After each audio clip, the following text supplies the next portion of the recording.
What's going on, guys? This is Burrs here to show you today how to increase your cheek weld on a bolt action rifle for real cheap.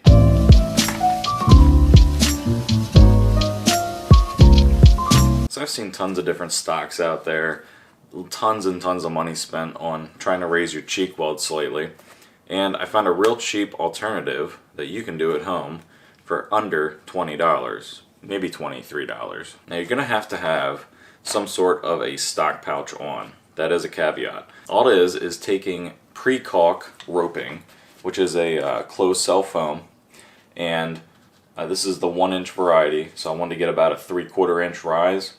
I took that, I cut a V in it so it would fit onto the top of the stock nice and well, and then I took the stock pad, put that over top, and cinched it down.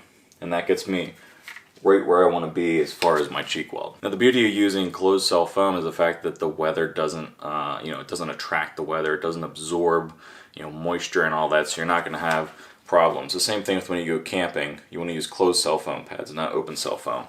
So longevity wise, it's going to last as long as your rifle lasts. Real simple, real cheap, real easy to do. So if you guys have any questions or anything, let me know. If you guys have cheap ways to increase your stock cheek weld on your bolt action rifles, go ahead and put that in the comments down below, or better yet, make a video about it. And until next time, later.